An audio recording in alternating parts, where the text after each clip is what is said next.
Le père de mon mari m'a appelé déchet inutile devant toute la famille. Il mérite mieux, a-t-il déclaré. J'ai opiné poliment et j'ai dit, vous avez raison, monsieur, puis j'ai quitté la maison tranquillement. Le lendemain, à 10 heures du matin, il a reçu 3 messages, un de son avocat, l'affaire est annulée.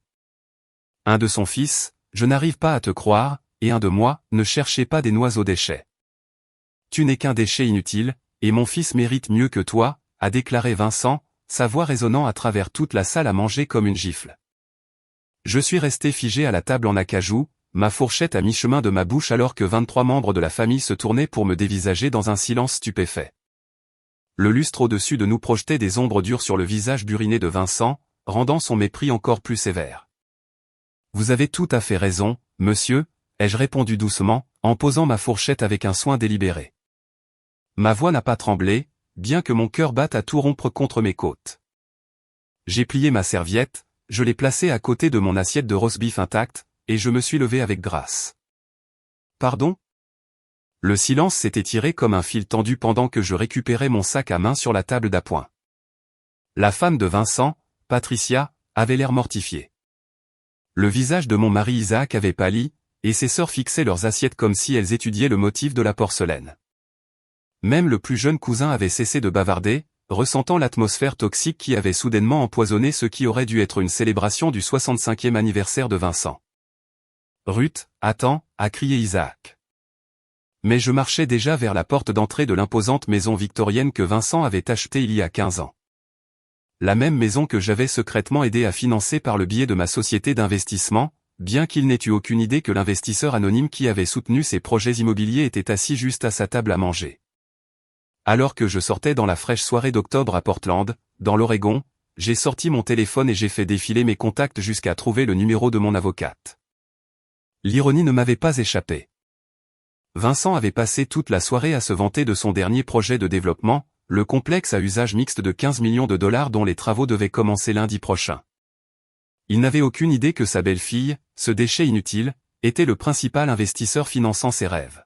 « Bonjour, Patricia », ai-je dit lorsque mon avocate a répondu. « C'est Ruth. J'ai besoin que vous rédigiez des avis de retrait pour le projet de développement Morrison. Tous les financements, tous les partenariats, tout. Je veux qu'ils soient envoyés demain à la première heure. » J'ai fait une pause, regardant par la fenêtre de la salle à manger Vincent gesticuler follement, expliquant probablement à tout le monde pourquoi j'avais mérité son humiliation publique. « Êtes-vous sûr de cela, Ruth ? C'est un investissement substantiel à retirer, a averti Patricia. J'ai souri d'un air sombre en montant dans ma Tesla. Je n'ai jamais été aussi sûr de quoi que ce soit dans ma vie. Vincent Morrison vient de me traiter de déchet inutile devant toute sa famille. Il est temps de lui montrer exactement ce que vaut ce déchet. La satisfaction qui m'a parcouru semblait dangereuse et enivrante. Demain serait en effet très intéressant. Je m'appelle Ruth Peterson et j'ai 32 ans. Il y a 3 ans, j'ai épousé Isaac Morrison, pensant rejoindre une famille aimante. Au lieu de cela, j'ai découvert que Vincent Morrison, mon beau-père et le directeur de développement Morrison, était l'un des hommes les plus arrogants que j'ai jamais rencontrés. Il possédait plusieurs propriétés commerciales à travers Portland et se considérait comme un magnate de l'immobilier, bien que ses projets récents aient été en difficulté jusqu'à ce qu'un investisseur anonyme commence à le soutenir il y a 18 mois.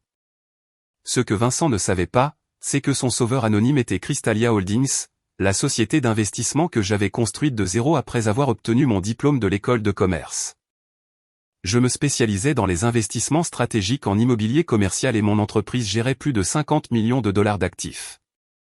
Quand Isaac et moi avons commencé à sortir ensemble, j'ai gardé ma vie professionnelle complètement séparée de notre relation. Isaac savait que je travaillais dans la finance, mais il supposait que je n'étais qu'une analyste de plus dans une grande entreprise. L'ironie était délicieuse.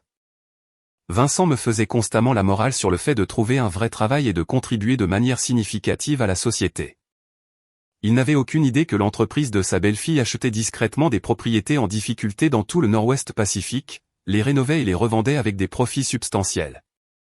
Plus important encore, il n'avait aucune idée que lorsque sa propre entreprise de développement perdait de l'argent massivement il y a 2 ans, Crystalia Holdings était intervenu en tant qu'investisseur anonyme pour le maintenir à flot. L'obsession actuelle de Vincent était le développement du Crowne Plaza, un projet à usage mixte comprenant des appartements de luxe, des espaces commerciaux et des immeubles de bureaux au centre-ville de Portland. Le projet nécessitait des capitaux importants, des permis complexes et des partenariats avec de multiples entrepreneurs et responsables municipaux.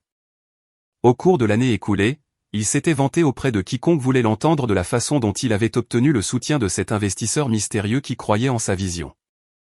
Cet investisseur mystérieux, c'était moi. Par l'intermédiaire de mon entreprise, j'avais fourni 2,3 millions de dollars de financement, obtenu les permis nécessaires grâce à mes relations dans la planification urbaine, et organisé des partenariats avec 3 grandes entreprises de construction qui travaillaient régulièrement avec Crystalia Holdings. Vincent pensait que son charme et son sens des affaires avaient attiré cet investisseur. En réalité, j'avais discrètement étudié ses projets, vu leur potentiel, et décidé que le soutenir serait rentable pour mon portefeuille. Isaac avait été tenu complètement dans l'ignorance de mon implication dans l'entreprise de son père. Je savais que Vincent n'accepterait jamais l'aide de sa belle-fille, surtout pas de quelqu'un qu'il considérait comme inférieur au statut social de sa famille.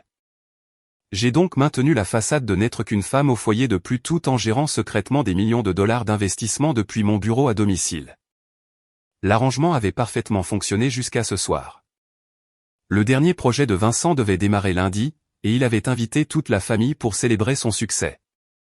Il avait même préparé un discours pour remercier son mystérieux investisseur, sans jamais se douter qu'elle était assise juste en face de lui, endurant ses insultes désinvoltes et ses remarques condescendantes sur les femmes qui ne comprenaient rien aux affaires. À présent, alors que je conduisais vers la maison à travers les rues calmes de Portland, je sentais une satisfaction sauvage monter dans ma poitrine. Vincent était sur le point d'apprendre une leçon très coûteuse sur le fait de traiter les gens avec respect. Le lendemain matin est arrivé gris et pluvieux. Un temps typique de l'Oregon qui correspondait parfaitement à mon humeur. J'étais assise dans mon bureau à domicile dès 7h00 du matin, un café à la main, examinant les documents financiers qui allaient détruire le monde de Vincent. Patricia avait travaillé rapidement. Les avis de retrait étaient rédigés et prêts à être envoyés. Tout ce que j'avais à faire était de lui donner l'autorisation finale. Mon téléphone a vibré avec un message d'Isaac.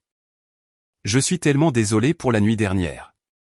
Papa a complètement dépassé les bornes. Pouvons-nous parler? J'ai fixé le message pendant un long moment. Isaac était un homme bon, coincé entre la loyauté envers sa famille et l'amour pour sa femme.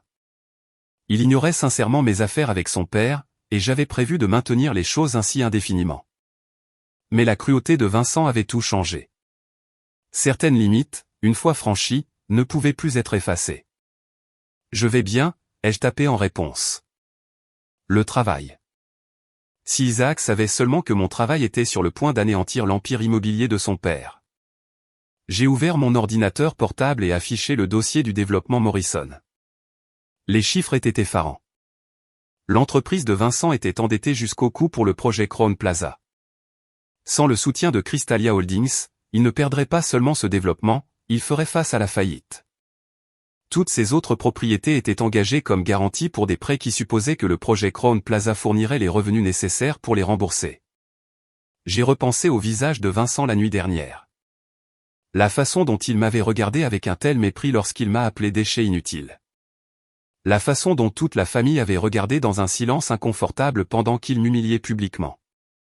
La façon dont il avait passé des mois à se vanter de son sens des affaires tout en dépendant secrètement de mon argent pour financer ses rêves. À 9h30, j'ai appelé Patricia. Envoyez les avis, ai-je dit simplement. Ruth, cela va détruire son entreprise complètement. Êtes-vous certaine de cela? J'ai regardé par la fenêtre de mon bureau la ligne d'horizon de la ville, pensant à toutes les soirées tardives que j'avais passées à analyser les projets de Vincent. Aux recherches minutieuses que j'avais effectuées pour m'assurer que mes investissements profiteraient à la fois à son entreprise et à mon portefeuille, au respect que je n'avais jamais reçu malgré le fait que je maintenais littéralement son entreprise solvable. Patricia, Vincent Morrison a passé la nuit dernière à expliquer à toute sa famille pourquoi son fils méritait mieux que moi. Je pense qu'il est temps qu'il apprenne exactement ce qu'il est en train de perdre. J'ai fait une pause, sentant le poids de la décision se poser sur moi comme une armure. Envoyez les messages à 10h00 du matin exactement. Voyons quelle est la véritable valeur des déchets. À 10h00 du matin précisément, j'étais assise sur ma chaise de bureau, regardant l'horloge de mon écran d'ordinateur passer à l'heure convenue. Mon téléphone était silencieux, mais je savais qu'à l'autre bout de la ville, le monde de Vincent commençait à imploser. Je l'imaginais dans son bureau, examinant probablement les calendriers de construction et se félicitant de son génie des affaires, ignorant complètement que 3 messages dévastateurs atterrissaient dans diverses boîtes de réception à cet instant exact. Mon propre téléphone est resté silencieux pendant exactement 7 minutes. Puis Isaac a appelé. Ruth. Sa voix était haletante, presque frénétique. Je viens de recevoir le message le plus fou. Il dit que tu es l'investisseur anonyme avec qui papa travaille. Cela ne peut pas être vrai. C'est impossible. Je me suis adossé dans mon fauteuil en cuir, me sentant remarquablement calme. Pourquoi est-ce impossible, Isaac? Parce que cet investisseur a mis plus de 2 millions de dollars dans les projets de papa. Tu travailles pour une société de finance. Tu ne peux pas posséder ce genre d'argent. Il a fait une pause et je pouvais entendre la circulation en arrière-plan. Ruth, s'il te plaît, dis-moi que c'est une sorte d'erreur. Ce n'est pas une erreur. J'ai gardé une voix douce mais ferme. Isaac, je possède Crystalia Holdings. Je dirige ma propre société d'investissement depuis 5 ans. Les projets de développement de ton père font partie de mon portefeuille depuis 18 mois. Le silence s'est prolongé si longtemps que j'ai cru que l'appel avait été coupé. Finalement, Isaac a chuchoté, tu as soutenu l'entreprise de papa pendant tout ce temps. Financièrement, oui. J'ai vu le potentiel de ces projets et j'ai décidé qu'ils étaient de bons investissements. Ton père ne l'a jamais su parce que j'ai gardé mon implication anonyme via mon entreprise. J'ai pensé que ce serait plus facile ainsi. Mon Dieu, Ruth. Papa a passé toute la nuit dernière à se vanter de son mystérieux investisseur. Il n'arrêtait pas de dire que cette personne avait de la vision et comprenait le développement de qualité. La voix d'Isaac s'est légèrement brisée. Je me suis levé et j'ai marché jusqu'à ma fenêtre, regardant l'horizon de Portland. C'est l'ironie de la chose, n'est-ce pas? Vincent a passé des mois à dire à tout le monde à quel point son investisseur était brillant et visionnaire, tout en traitant simultanément la femme de son investisseur comme une moins que rien lors des dîners de famille. Ruth, qu'as-tu fait? Ce message mentionnait des avis de retrait. Mon téléphone a vibré pour un autre appel. Le nom de Vincent est apparu sur l'écran. Isaac, ton père m'appelle. Je pense qu'il vient de comprendre ce qui s'est passé. Ne réponds pas. S'il te plaît, parlons-en d'abord. Mais je rejetais déjà l'appel de Vincent et j'ouvrais mon ordinateur portable pour vérifier mes courriels. Effectivement, il y avait un message frénétique de l'avocat de Vincent, suivi de 2 autres de Vincent lui-même, chacun plus désespéré que le précédent. Isaac, ton père est sur le point d'apprendre une leçon très coûteuse sur le respect. Le projet Crown Plaza est mort. Sans mon financement, il ne peut pas payer ses échéances de prêt. Ses autres propriétés vont être saisies dans les 60 jours. J'ai fait une pause, laissant le poids de la situation faire son effet. Le déchet qu'il a humilié hier soir était la seule chose qui empêchait son empire commercial de s'effondrer. Ruth, c'est mon père. Ne peux-tu pas? Ne puis-je pas quoi? Continuer à soutenir financièrement un homme qui m'a traité de déchet inutile devant toute ta famille. Continuer à le laisser s'attribuer le mérite d'un succès qui a été construit avec mon argent pendant qu'il me traite comme si j'étais indigne de son attention? Ma voix s'est durcie. Isaac, je t'aime, mais je ne serai pas insulté et dégradé par quelqu'un qui vit littéralement de mes investissements. Mon téléphone a vibré à nouveau. Cette fois, c'était un message de Vincent. Nous devons parler immédiatement. Il y a eu un malentendu. J'ai montré le message à Isaac pendant notre appel vidéo. Il n'y a pas de malentendu, Isaac. Ton père m'a montré exactement ce qu'il pense de moi. Maintenant, je lui montre exactement ce que je pense de lui. 20 minutes plus tard, la porte de mon bureau s'est ouverte brusquement sans qu'on frappe. Vincent se tenait là, le visage rouge et ses cheveux argentés normalement parfaits ébouriffés. Derrière lui, l'air mortifié, se tenait Isaac. J'ai essayé de l'arrêter, a dit Isaac faiblement. Vincent a foncé vers mon bureau, les yeux écarquillés par la panique et la rage. C'est impossible. Vous ne pouvez pas être Crystalia Holdings. C'est une société d'investissement majeure. J'ai désigné la chaise de l'autre côté de mon bureau. Asseyez-vous, s'il vous plaît, Vincent. Ou préféreriez-vous que je vous appelle Monsieur Morrison, puisque nous faisons apparemment des affaires maintenant? Il est resté debout, les mains agrippées au dossier de la chaise jusqu'à ce que ses jointures blanchissent. Ruth, il doit y avoir une explication. Vous êtes une femme au foyer. Vous n'avez pas des millions de dollars. J'ai ouvert mon ordinateur portable et je l'ai tourné vers lui, montrant le site internet de Crystalia Holdings avec ma photo et ma biographie bien en évidence. Vincent, rencontré Ruth Peterson, présidente directrice générale et fondatrice de Crystalia Holdings. Je gère des portefeuilles d'investissement d'une valeur de plus de 50 millions de dollars depuis que j'ai obtenu mon diplôme de la Wharton Business School avec mon master en administration des affaires en finance d'entreprise. Son visage a traversé plusieurs nuances de pâleur pendant qu'il fixait l'écran. Ce n'est pas possible. Oh, c'est très réel. Souhaitez-vous voir les registres d'investissement? Je peux vous montrer exactement où en serait votre entreprise sans mon financement. J'ai cliqué sur plusieurs écrans lui montrant des feuilles de calcul et des projections financières. Votre entreprise perdait de l'argent sur chaque projet jusqu'à ce que Crystalia Holdings intervienne. Nous avons fourni le capital, les permis, les relations avec les entrepreneurs et les connexions avec la planification urbaine qui ont rendu votre récent succès possible. Vincent s'est effondré dans la chaise, son arrogance se fissurant enfin. Mais vous n'avez jamais rien dit lors des dîners de famille. Vous êtes juste restée assise là. Je suis restée assise là et je vous ai écouté me faire la morale sur le fait de trouver un vrai travail. Je suis restée assise là pendant que vous me disiez que je devais contribuer de manière significative à la société. Je suis restée assise là pendant que vous vous vantiez de votre sens des affaires et de votre mystérieux investisseur qui avait une si grande vision. Je me suis penchée en avant. Vincent, j'étais assise là à financer tout votre style de vie pendant que vous me disiez que je n'étais bonne à rien. Isaac, qui s'était tenu près de la porte dans un silence stupéfait, a finalement pris la parole. Papa, Ruth soutient ton entreprise depuis plus d'1 an. Chaque succès que tu as eu dernièrement, chaque projet dont tu t'es vanté, tout cela a été possible grâce à son argent. Vincent nous a regardés l'un après l'autre, le visage figé dans un masque de confusion et d'horreur grandissante. Le projet Crown Plaza. Mort, ai-je dit simplement. J'ai retiré tout le financement ce matin. Vos entrepreneurs ont reçu des avis d'annulation il y a 1 heure. Le bureau de planification urbaine a été informé que Crystalia Holdings ne soutient plus le projet, ce qui signifie que vos permis accélérés sont annulés. Ruth, s'il vous plaît, vous ne pouvez pas faire ça. J'ai des contrats, des engagements. La pose de la première pierre est lundi. Je me suis levé et j'ai contourné mon bureau pour lui faire face directement. Vincent, hier soir, vous m'avez traité de déchet inutile devant toute votre famille. Vous avez déclaré que votre fils méritait mieux que moi.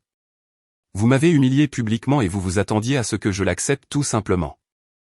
J'ai fait une pause, regardant son visage se décomposer alors que toutes les implications le frappaient.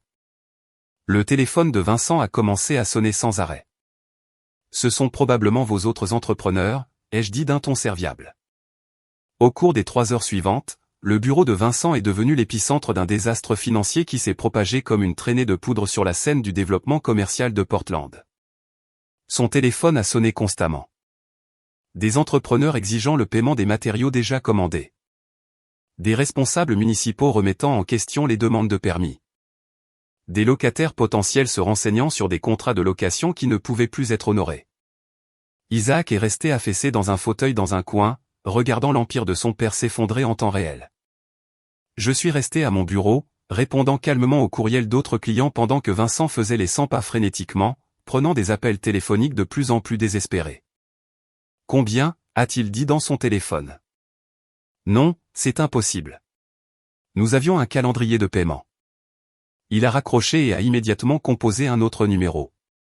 Patricia, c'est Vincent Morrison. J'ai besoin de connaître mes options légales pour forcer un investisseur à honorer ses engagements. J'ai levé les yeux de mon ordinateur portable. Vincent, vous feriez mieux de vous épargner des frais de justice. Mes contrats avec Développement Morrison incluent des clauses de retrait standard. Tout ce que j'ai fait ce matin est tout à fait légal.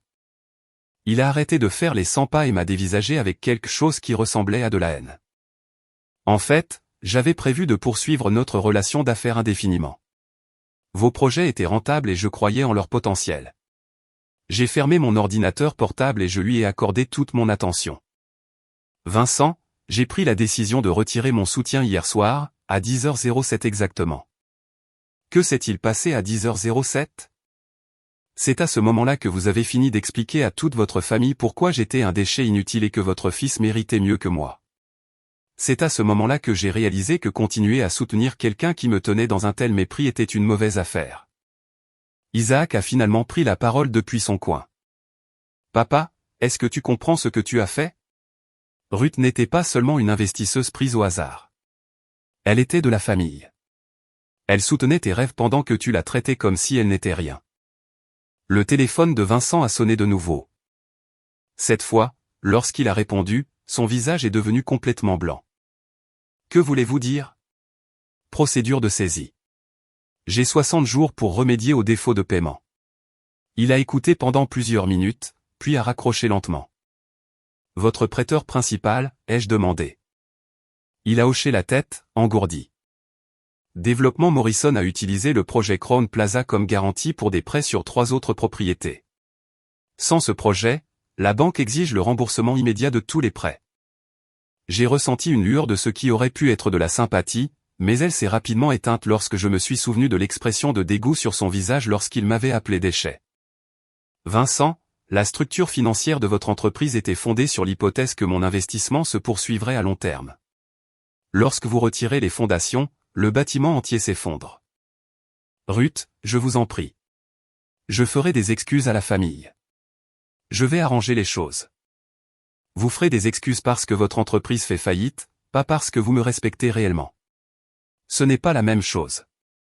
Je me suis levé et j'ai rassemblé mes affaires. Vincent, vous avez passé des mois à dire aux gens que votre investisseur anonyme était brillant, visionnaire et comprenait le développement de qualité. Vous avez fait l'éloge de l'instinct commercial et de la perspicacité financière de cette personne. Vous n'avez pas envisagé une seule fois que la femme que vous rejetiez comme un déchet inutile lors des dîners de famille pouvait être cette même personne. Je me suis dirigé vers la porte, puis je me suis retourné. Au fait, vous devez savoir que le fait de me retirer des projets de développement Morrison libère des capitaux importants pour d'autres investissements. Je rencontre 3 nouvelles entreprises de développement la semaine prochaine. Le marché de l'immobilier commercial de Portland est en plein essor, et il y a beaucoup de promoteurs qui comprennent l'importance de traiter leurs investisseurs avec respect. Le téléphone de Vincent sonnait encore alors que je quittais son bureau, Isaac sur mes talons. 2 semaines plus tard, j'étais assise dans mon café préféré du centre-ville, lisant l'article de première page du journal des affaires de Portland sur l'effondrement spectaculaire de développement Morrison. Le gros titre disait « Un promoteur local dépose le bilan après qu'un investisseur mystère ait retiré son soutien ».